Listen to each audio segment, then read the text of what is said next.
গতকাল বিএনপিপন্থী আরেকজন অ্যাক্টিভিস্ট তার এক লেখায় উল্লেখ করেছেন যে বর্তমানে সালাউদ্দিন তারেক রহমানের চেয়েও এক কাঠি এগিয়ে গেছেন। লন্ডনে গিয়ে দেখা করেছেন। এরকম একজন সাংবাদিক বলেছিলেন যে তারেক রহমানকে মাইনাস করার একটা ষড়যন্ত্র চলছে বিএনপির ভেতরে। বিএনপিকে চালাচ্ছে সালাউদ্দিন আহমেদ, সালাউদ্দিন আহমেদকে চালাচ্ছে ইন্ডিয়া র। তারেক রহমান নন, তারেক রহমান একটা পুতুল। তিনি বাংলাদেশে এলেন, বাংলাদেশের রাজনীতি বিএনপিকে মোটামুটি দাঁড় করালেন, ক্ষমতায় আনলেন। এখন কি তার বিদায়ের সময় হয়ে গেছে? আবার তিনি প্রবাস থেকে দেশ পরিচালনা করবেন বা দল পরিচালনা করবেন, নাকি তিনি জাস্ট শো পিস হিসেবে থাকবেন, তার নামে দলকে পরিচালনা করবে সালাউদ্দিন আহমেদরা?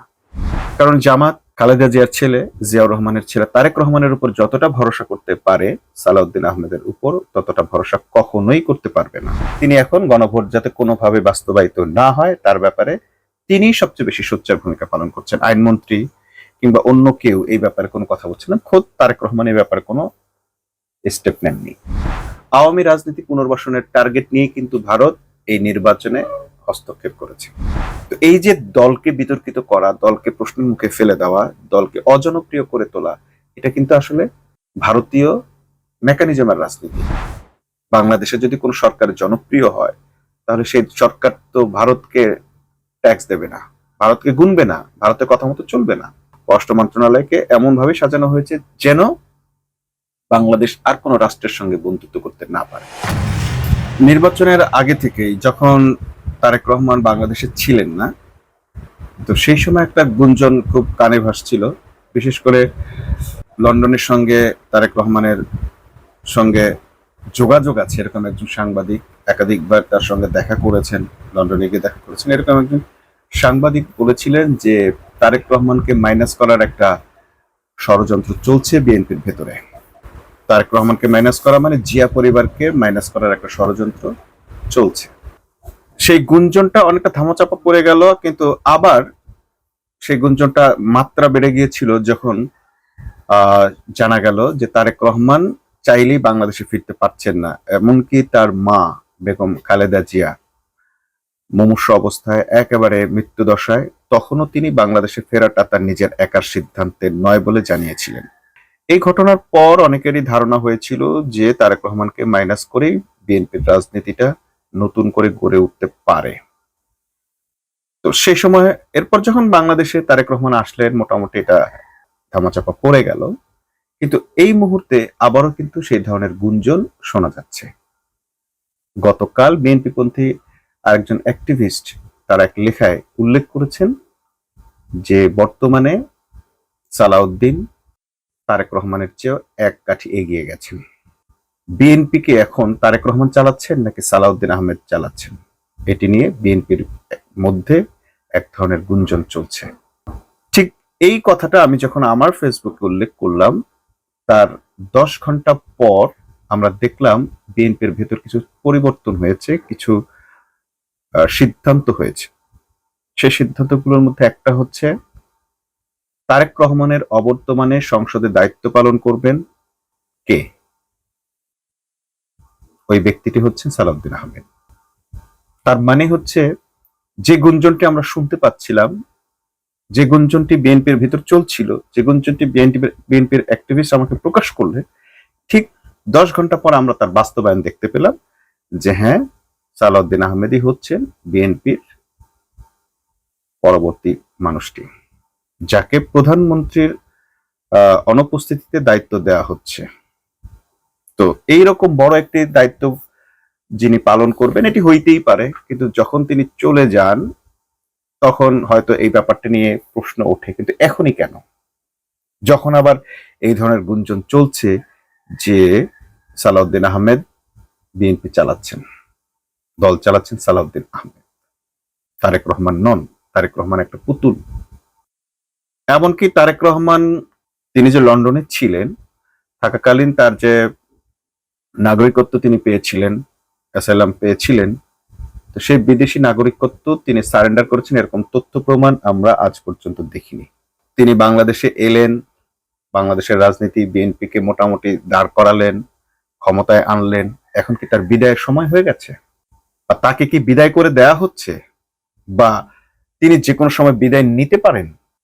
লন্ডনের নাগরিক, ব্রিটিশ নাগরিক, তিনি আবার ব্রিটিশে দেশের বাইরে চলে যেতে পারেন, আবার তিনি প্রবাস থেকে দেশ পরিচালনা করবেন বা দল পরিচালনা করবেন, নাকি তিনি জাস্ট শো পিস হিসেবে থাকবেন, তার নামে দলকে পরিচালনা করবে সালাউদ্দিন আহমেদরা? কয়েকটা বিষয় খুব গভীরভাবে লক্ষ্য করা দরকার। এক নম্বর হচ্ছে, সালাউদ্দিন আহমেদ কোত্থেকে এলেন? বিএনপির খুব ক্রুশিয়াল মোমেন্টে সালাউদ্দিন আহমেদ দায়িত্ব পালন করছিলেন, গোপনে গোপনে ভিডিও বার্তা দিয়ে দলকে চাঙ্গা রাখার চেষ্টা করছিলেন, দলের কার্যক্রম চালিয়ে যাচ্ছিলেন, এটা আওয়ামী ফ্যাসিবাদ আমলে। কিন্তু এরপর আমরা দেখলাম সালাউদ্দিন আহমেদের একটা গুমের খবর আমাদের সামনে, চোখের সামনে প্রচার হলো, কিন্তু আসলে সেই ঘটনাটি আমরা পরে আর গুম হিসেবে দেখলাম না। সালাউদ্দিন আহমেদও ফেরার পরে আর কোনো গুমের নালিশ কোথাও করলেন না। কোথায় গুম হয়েছিলেন, কিভাবে ছিলেন, সেগুলো দেখা গেল না, কিন্তু আমরা বিভিন্ন মাধ্যমে জানলাম তিনি আসলে গুম হন নাই, তিনি ভারতের শিলংয়ে রাজকীয় হালে ছিলেন। তার কিছু ছবি আছে শিলংয়ের রিসোর্টে বা শিলংয়ে তার ভাড়া করা বাড়িতে, বিলাসবহুল বাড়ি, বিলাসবহুল তার সোফা এবং ডেকোরেশন এবং তার ড্রয়িং রুম, সেখানে তিনি রাজকীয় স্টাইলে আছেন এবং ভারতীয় স্টাইলে আছেন। ভারতীয় পোশাক আশাকে মোটামুটি ভারতীয় যেভাবে পোশাক পরে, ভারতীয় নেতারা যেরকম সাদা লুঙ্গি পরে বা ধুতি পরে, ঠিক অনেকটা সেই রকম ভাবেই তাকে দেখা গেছে। তো গুঞ্জন যেহেতু আছে যে তিনি শিলং থেকে রয়ের বিশেষ প্রশিক্ষণ নিয়ে বাংলাদেশে ফিরেছেন, এবং এখন আমরা দেখছি সালাউদ্দিন সেকেন্ড ম্যান হচ্ছেন বিএনপির, বা আইওয়াস প্রথম ব্যক্তিটাই হচ্ছে, বিএনপি পরিচালনাই হচ্ছে সালাউদ্দিনের আহমেদের অধীনে বা নেতৃত্বে। বিএনপির তৃণমূল কর্মীরা কিংবা বিএনপির যারা শুধুই আবেগ দিয়ে দল করেন, তাদের মধ্যে এটা নিয়ে তেমন কোনো চিন্তা চেতনা নেই। তারা ফ্যামিলি কার্ড নিয়ে খুশি, তারা ঈদের উপহার পেলে খুশি, তারা একটা চাকরি চায়, কিন্তু তাদের দল আসলে কোথায় যাচ্ছে, তারেক রহমান কি চালাচ্ছে না সালাউদ্দিন আহমেদ চালাচ্ছে, এগুলি না তাদের চিন্তা নেই। তো এইসব কথা বললে তাদের খুব বেশি তাদের চেহারার পরিবর্তন হয় না, বরং তারা মানে খেপে গিয়ে যে বলে তাকে গালাগালি করে। কিন্তু যদি এরকম হয় যে তারেকের বাইরে চলে যাচ্ছে বিএনপি, সেটি কি কারোর জন্য সুখকর হবে? যারা বিএনপি করে তাদের জন্য, কিংবা বিএনপি করে না, বিএনপি বিরোধী যেমন জামাত এনসিপির জন্য কি সেটি সুখকর হবে? হবে না। কারণ জামাত খালেদা জিয়ার ছেলে, জিয়াউর রহমানের ছেলে তারেক রহমানের উপর যতটা ভরসা করতে পারে, সালাউদ্দিন আহমেদের উপর ততটা ভরসা কখনোই করতে পারবে না। তার চেয়েও বড় কথা হচ্ছে, সালাউদ্দিন আহমেদের ব্যাপারে যে ধরনের গুঞ্জনগুলো রয়েছে, সেই গুঞ্জনগুলো যদি সত্য হয় তাহলে তো এক ব্যাপার, আর যদি সত্য নাও হয়, এই সালাউদ্দিনকে কেউ আস্থায় আনতে পারবে না। তাহলে বিষয়টা কি দাঁড়াচ্ছে? বিষয়টা দাঁড়াচ্ছে বিএনপি কে চালাচ্ছে সালাউদ্দিন আহমেদ, সালাউদ্দিন আহমেদকে চালাচ্ছে ইন্ডিয়া র।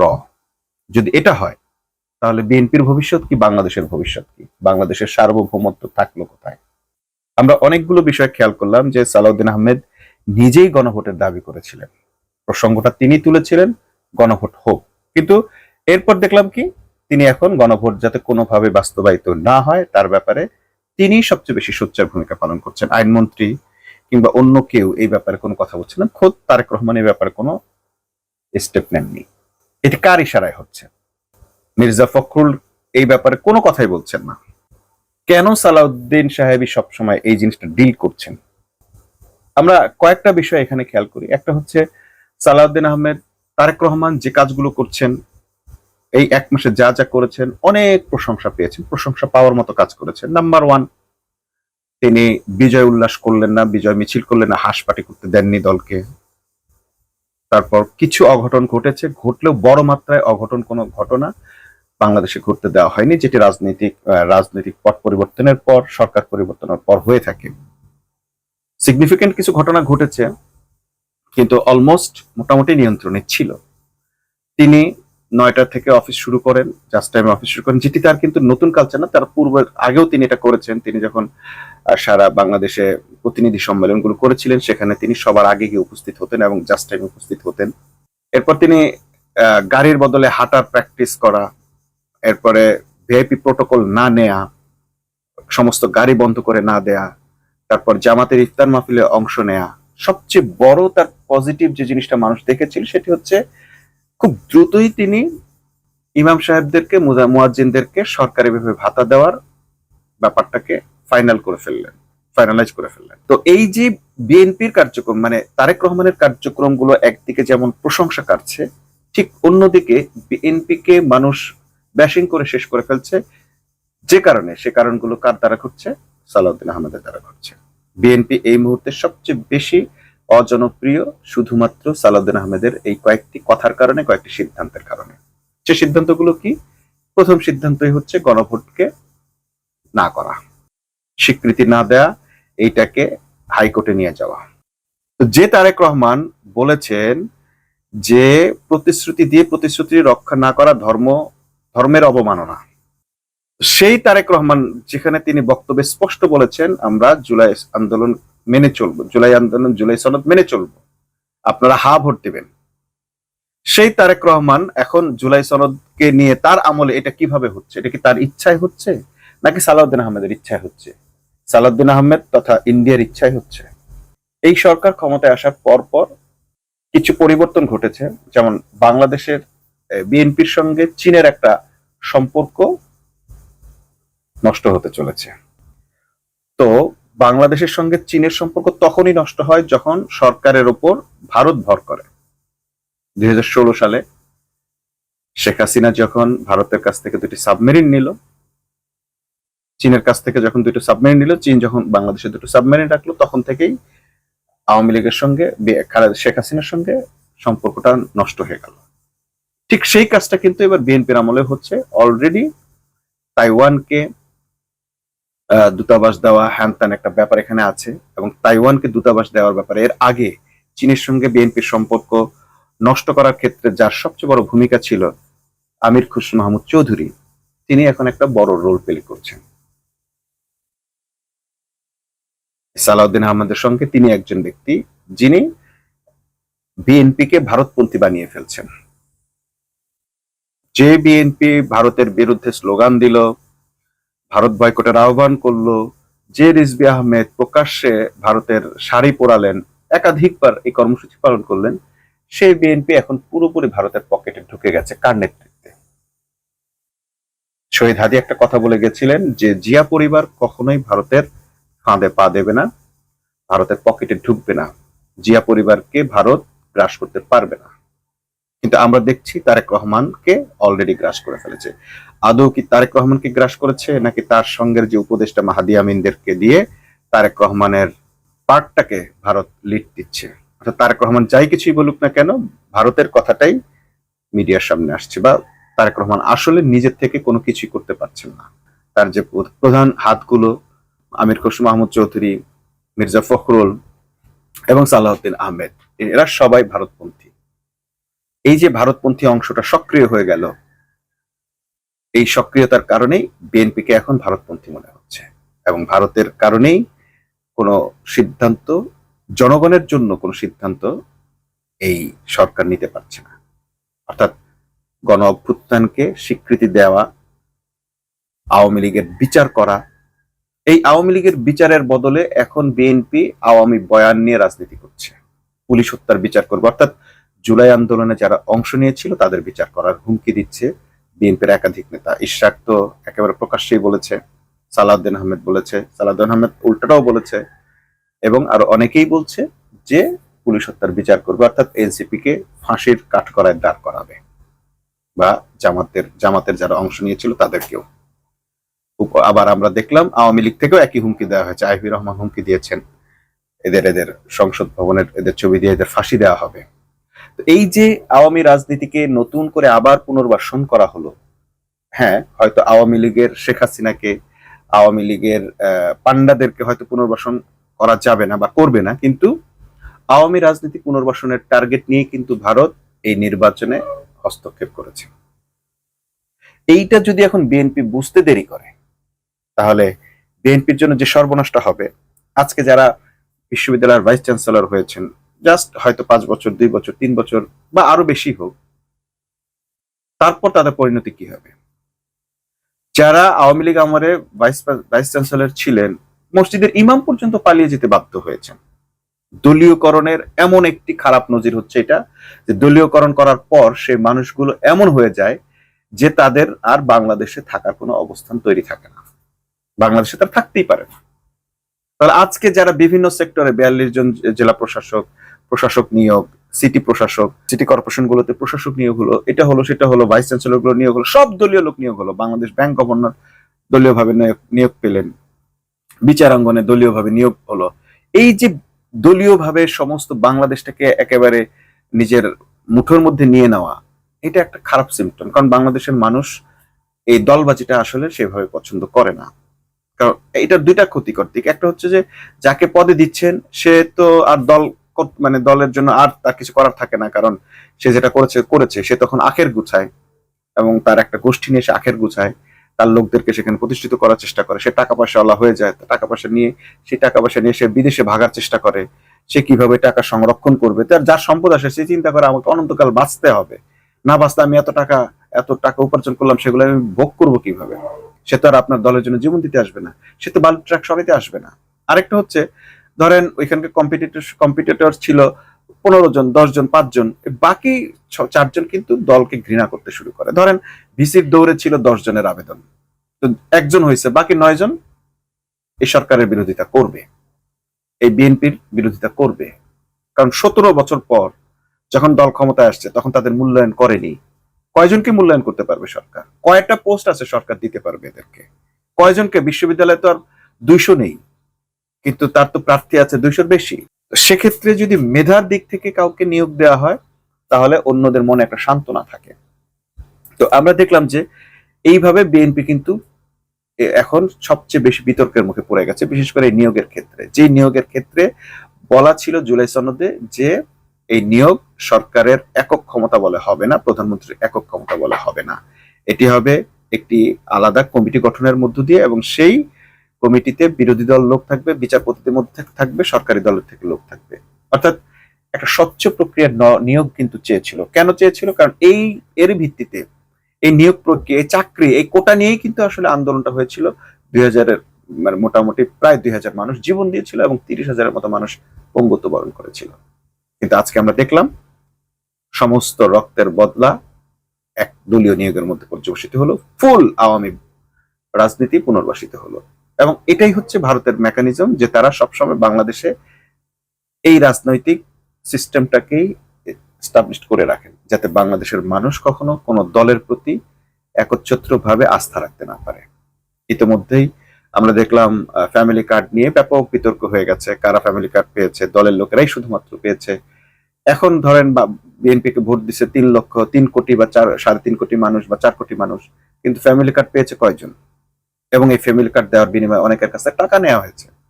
মিডিয়া সব আসতেছে না, আসতে পারছে না, মিডিয়াকে সেভাবে আটকানো হয়েছে। কিন্তু এই যে মানুষ কিন্তু খেপে যাচ্ছে যে আমি তো পাইলাম না, অমুক পাইলো। এক হচ্ছে তার প্রতি হিংসা বোধও আছে, আবার নিজের বঞ্চনার ক্ষোভ আছে। মানুষ কিন্তু ক্ষুব্ধ হচ্ছে। 3 মাসের মধ্যে এটার একটা বড় ধরনের বাস্ট হতে পারে। তো এই যে দলকে বিতর্কিত করা, দলকে প্রশ্নের মুখে ফেলে দেওয়া, দলকে অজনপ্রিয় করে তোলা, এটা কিন্তু আসলে ভারতীয় মেকানিজমের রাজনীতি। বাংলাদেশে যদি কোনো সরকার জনপ্রিয় হয় তাহলে সেই সরকার তো ভারতকে ট্যাক্স দেবে না, ভারতকে গুনবে না, ভারতের কথা মতো চলবে না। সবসময় এরকম অবস্থা রাখতে হবে যে বাংলাদেশের সরকার সবসময় নড়বড়ে থাকবে, যেন সে ভারতের সাহায্য নিতে বাধ্য হয়। এবং সেই কারণে বাংলাদেশের সরকারকে সবসময় চীন থেকে, আমেরিকা থেকে, অন্য যে কোনো রাষ্ট্রের বন্ধুত্ব থেকে দূরে রাখা হয়।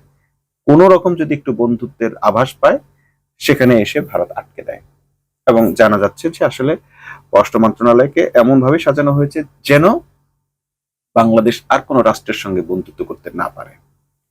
এমনকি বিরোধী দল যে চীনের সঙ্গে একটা সুসম্পর্ক গড়ে তুলেছিল, সেই জায়গাটাতেও গতকাল আমরা দেখলাম একটা ইফতার অনুষ্ঠান নিয়ে সেই ষড়যন্ত্রকারীদের অন্যতম, ভারতের হয়ে বাংলাদেশকে নিয়ে ষড়যন্ত্রের এখন প্রধান স্টেক হোল্ডার হচ্ছে, প্রধান ব্যক্তিটি হচ্ছে জোকার নাইন। সে কিন্তু এটা নিয়ে বিতর্ক সৃষ্টি করলো এবং আমরা দেখলাম যে মোটামুটি এটা একটা ভাইরাল ইস্যু হয়ে গেল। চীনা দূতাবাস এটা নিয়ে আবার ব্যাখ্যা দিতে বাধ্য হলো, যেখানে জামাতের আমির স্পষ্ট ভাষায় বলছেন চীনের পক্ষ থেকে সম্পূর্ণ অর্থায়ন চীনের, জামাত শুধু তত্ত্বাবধান করেছে। এবং প্রত্যেককে দেখলাম চীনা রাষ্ট্রদূতের সঙ্গে পরিচয় করে দিচ্ছে, তা চীনের পক্ষ থেকে আপনাদের উপহার আপনাদের পছন্দ হয়েছে, এইভাবে কথা বলছে। কিন্তু সেইটাকে নিয়ে বললো কি এটা নাকি জামাত প্রচারণা চালিয়েছে, এটা তাদের। তো এই যে চীনের সঙ্গে বাংলাদেশের সঙ্গে একটা ভুল বোঝাবুঝির পরিবেশ তৈরি করার চেষ্টা, এই চেষ্টাটা আসলে ভারতীয় মিডিয়ার চেষ্টা, ভারতীয় ষড়যন্ত্রকারীদের চেষ্টা বাংলাদেশকে অন্য যে কোনো রাষ্ট্রের সঙ্গে বন্ধুত্ব থেকে দূরে রাখার একটা নগ্ন হস্তক্ষেপ। এখন যারা বিএনপি করেন তারা কি চাইবেন যে দেশ তারেক রহমান নয় সালাউদ্দিন আহমেদ চালাক? আমার ধারণা এটা বিএনপির কেউ পছন্দ করবে না, কিন্তু ঘটনাটা সেভাবেই ঘটছে। যদি বিএনপির সাকরেদরা, বন্ধুরা, ভক্তরা, বট বাহিনী মনে করেন যে ঠিক আছে এটাই ভালো হয়েছে, তাহলে আপনারা সেটা মনে করতে থাকেন।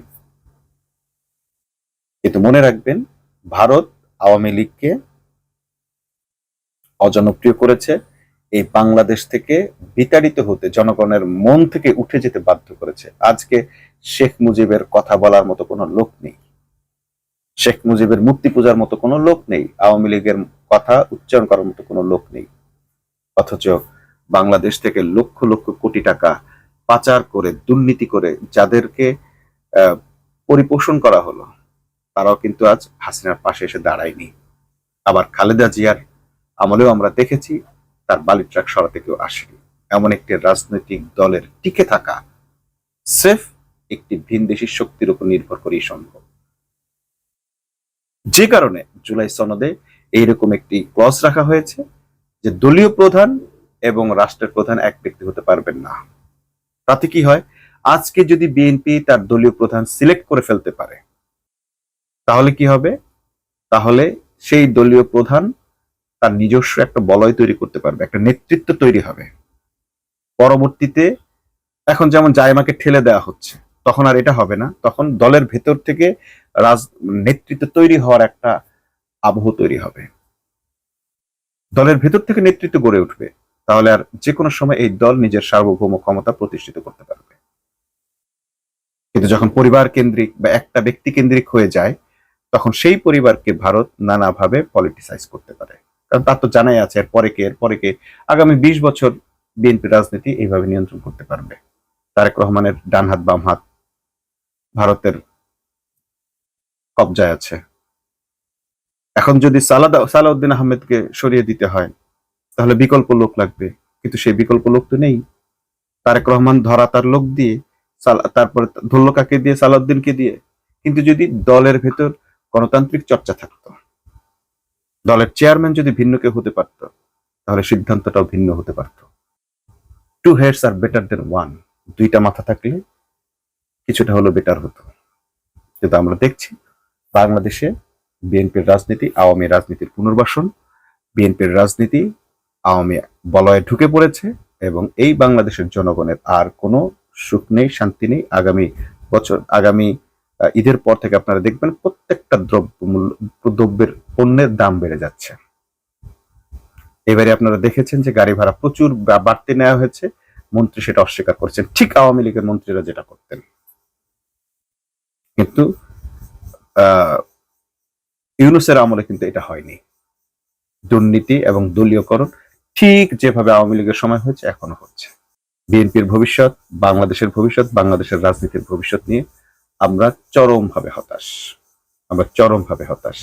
অনেকেই ভাবছে হ্যাঁ বিএনপি পড়ে গেলে লাভ, হ্যাঁ একদিক থেকে লাভ, কিন্তু পরবর্তী হালটা কে ধরবে?